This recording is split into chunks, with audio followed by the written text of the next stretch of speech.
Do you ever find yourself staring at the ceiling at 3:15 a.m., wide awake, the house silent except for the faint hum of the refrigerator, that unsettling feeling of being alone in the pre-dawn hours, wondering if you're the only one up, feeling restless and perhaps a little frustrated that another night's sleep has been cut short? It's a painful reality for so many of us as we get older, and it can leave you feeling drained, anxious, and unprepared for the day ahead, day after day. You might even start to believe it's just part of getting older and there's nothing you can do. But what if I told you there's a secret behind why so many older adults wake up before 4 a.m.? And it's not always a bad sign. What if understanding it could unlock deeper, more restorative sleep and even improve your overall health and energy?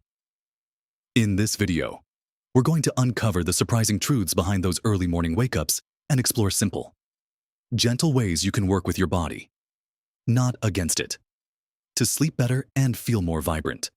We'll delve into the subtle shifts happening in your body, the surprising impact of everyday habits, and how you can gently nudge your sleep patterns back into a more restful rhythm. Watch to the end for something that will truly surprise you about your sleep and how much control you actually have over it. Let's begin by addressing the elephant in the room. Why do so many of us start waking up earlier, often before the sun even thinks about rising, as we get into our 60s and beyond for years? This was just brushed off as normal aging, a natural decline in our ability to sleep soundly through the night. And while it's true that our sleep architecture does change as we age, we spend less time in deep, restorative sleep and more time in lighter stages. And our bodies also produce less of certain sleep-regulating hormones, like melatonin. That doesn't mean we're destined for sleepless nights. Understanding these natural shifts is the first crucial step to reclaiming your rest. Think of it like this: your body's internal clock, your circadian rhythm, isn't broken. It's simply being reset or influenced by factors you might not even realize. One of the most powerful influences, something we often take for granted, is light. Not just sunlight, but all the light around us. This brings us to a surprisingly impactful habit: managing your light exposure, especially in the early morning and late evening. Imagine your body's internal clock as a sensitive instrument, constantly trying to synchronize itself with the world around you.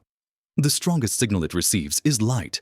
When you expose yourself to bright light, especially natural sunlight, first thing in the morning, even if it's still early, you're essentially telling your body, "Wake up. It's daytime. Let's get going." This early morning light helps to solidify your circadian rhythm, signaling to your brain that this is the beginning of your active phase. But here's the catch.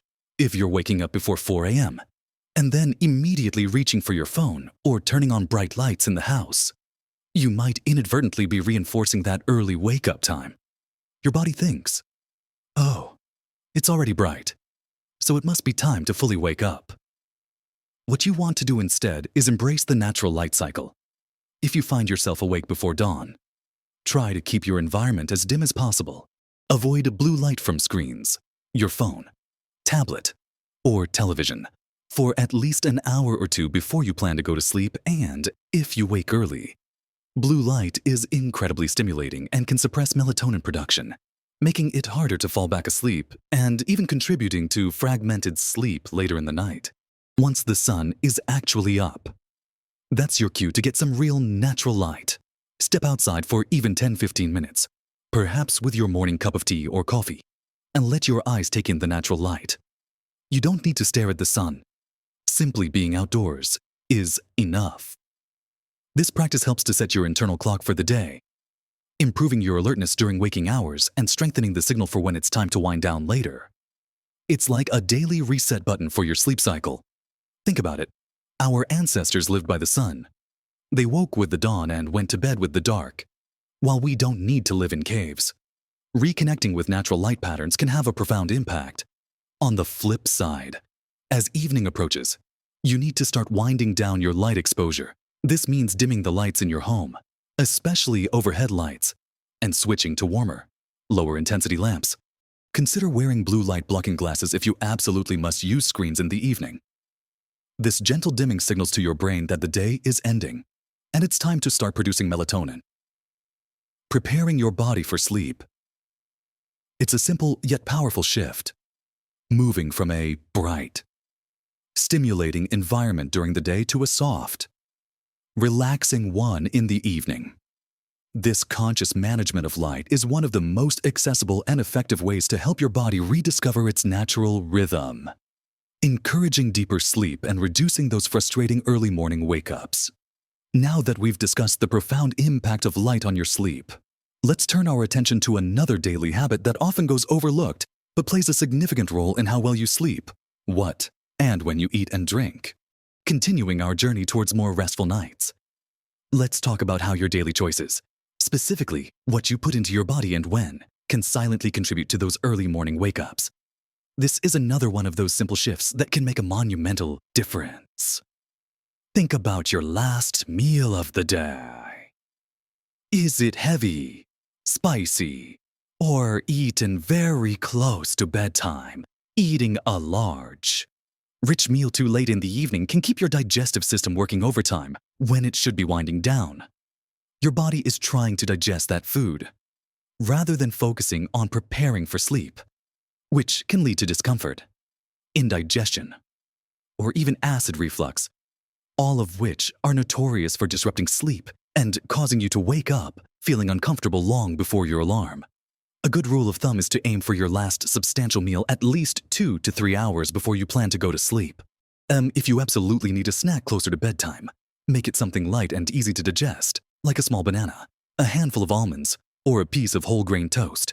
Avoid sugary snacks, as they can cause a spike and then a crash in blood sugar, potentially waking you up in the middle of the night. Desakukantu. Now, let's talk about beverages, particularly caffeine and alcohol. Most of us know that caffeine can keep us awake, but its effects can linger in your system far longer than you might realize. Even if you don't feel jittery, that afternoon cup of coffee or even certain teas can still be actively stimulating your brain hours later. A general recommendation is to cut off caffeine intake by early afternoon, ideally by 2 p.m. For some sensitive individuals, even earlier. If you're a regular coffee drinker and finding yourself wide awake at 3 a.m., experiment with an earlier caffeine cutoff or consider switching to decaffeinated options later in the day. As for alcohol, many people mistakenly believe it helps them sleep. While it might make you feel drowsy initially and help you fall asleep faster, alcohol actually disrupts the quality of your sleep, particularly during the second half of the night.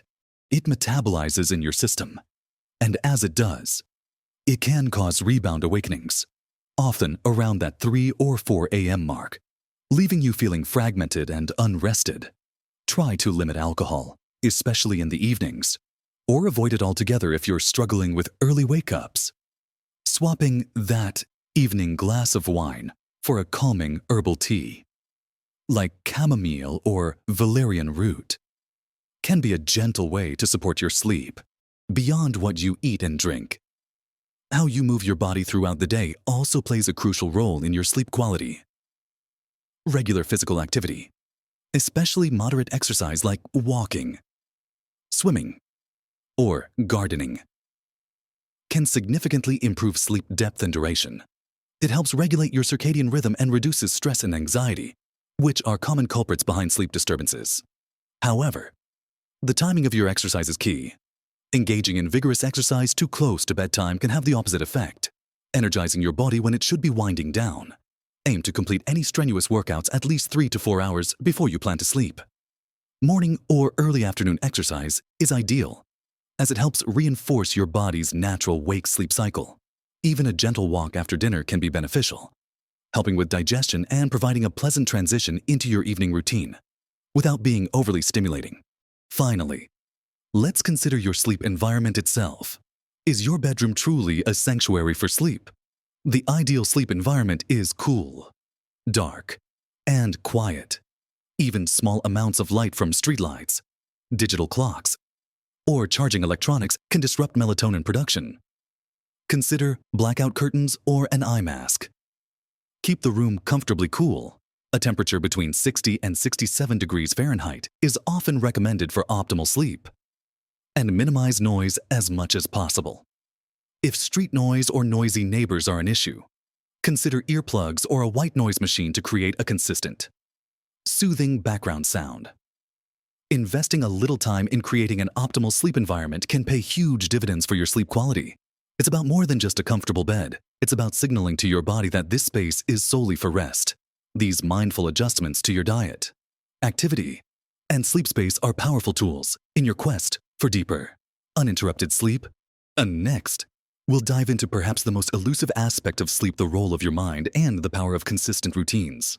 Now, let's talk about something that often keeps us awake, even when our bodies are tired, our minds. The worries, the to-do lists, the anxieties that seem to magnify themselves in the quiet stillness of the early morning.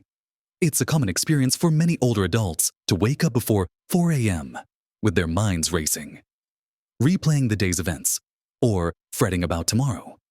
This is where cultivating a calm mind and a consistent evening routine becomes incredibly powerful, acting as a gentle bridge between your busy day and a peaceful night. You see, when you wake early with a mind full of concerns, your body can interpret this mental activity as a signal of stress or danger, triggering a fight or flight response that makes it even harder to fall back asleep. It becomes a vicious cycle. One of the most effective habits you can adopt is developing a consistent wind-down routine in the evening.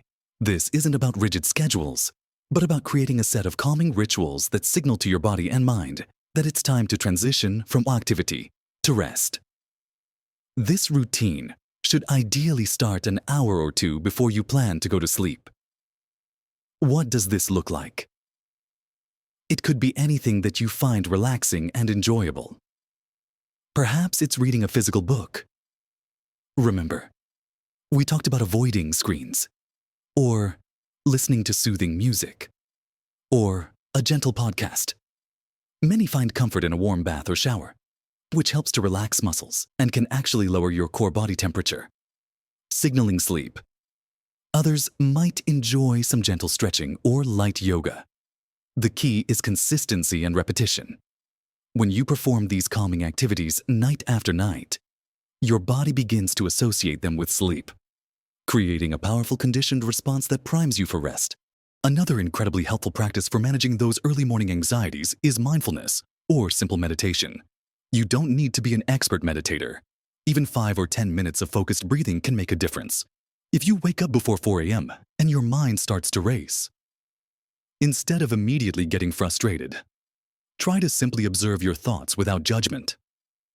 Acknowledge them, and then gently bring your attention back to your breath. Feel your chest rise and fall. Count your breaths if that helps. The goal isn't to stop thinking altogether, which is impossible, but to detach from the thoughts, to prevent them from spiraling into anxiety. You could also try a simple body scan meditation, where you focus your attention on different parts of your body, noticing any tension and inviting relaxation. There are many guided meditations available online specifically for sleep that you might find helpful. This practice helps to retrain your brain to shift from an active, problem-solving mode to a more restful, observational state. Consider also the impact of napping. While a short, strategic nap can be refreshing, poorly timed or long naps can absolutely interfere with nighttime sleep and contribute to early morning awakenings. If you feel the need to nap, try to keep it short, no more than 20 to 30 minutes, and schedule it in the early afternoon. Ideally before 3 p.m. Napping too late in the day can reduce your sleep drive by the time evening rolls around, making it harder to fall asleep at your desired bedtime and potentially causing you to wake up prematurely in the morning. It's a delicate balance, and listening to your body's unique needs is always the best approach. Finally, and this is truly important, it's essential to understand when those early morning wake-ups might be signaling something more than just typical age-related sleep changes. While many of the issues we've discussed can be managed with lifestyle adjustments, persistent early morning insomnia, especially if it's accompanied by other symptoms like low mood, lack of energy, or significant distress, could be a sign of an underlying medical condition, such as sleep apnea, restless leg syndrome, or even certain medication side effects. Sometimes, anxiety or depression can manifest as early morning awakenings. If you've tried many of these strategies and are still struggling, or if your sleep disruptions are significantly impacting your quality of life, please don't hesitate to talk to your doctor. They can help rule out any medical causes, review your medications, or refer you to a sleep specialist who can offer more targeted solutions. Your doctor is your partner in health, and reaching out is a sign of strength, not weakness. So, As we bring our conversation to a close, remember those key insights we've explored. We started by acknowledging that frustrating reality of waking up before 4 a.m., feeling isolated and tired. We then peeled back the layers to understand that while our sleep patterns do naturally shift as we age, it doesn't mean we're helpless. The secret, as we discovered, lies in understanding these shifts and gently nudging our habits to work in harmony with our body's natural rhythms. We delved into the profound impact of light, how embracing natural morning light and dimming artificial light in the evening can powerfully reset your internal clock. We then explored the critical role of your diet and hydration, emphasizing how avoiding late, heavy meals, excessive caffeine, and alcohol can prevent those unsettling middle-of-the-night disruptions. We looked at how timing your physical activity can improve sleep quality, and the importance of creating a cool, dark, and quiet sanctuary in your bedroom. And finally, we just talked about the immense power of a consistent, calming evening routine and the gentle art of managing your mind's anxieties, along with knowing when it's time to seek professional medical advice. The surprising truth is that while early waking is common as we get older, it's not always a cause for alarm, and more importantly, it's often something you can significantly influence. Remember, small, consistent changes truly make a big difference to your sleep and overall health and happiness. You don't have to overhaul your entire life overnight. Pick 1 or 2 things we talked about today that resonate most with you, and commit to trying them for a week. See how you feel. Pay attention to the subtle shifts. Your body is incredibly adaptable, and with a little patience and consistency, you can encourage more restful, restorative nights.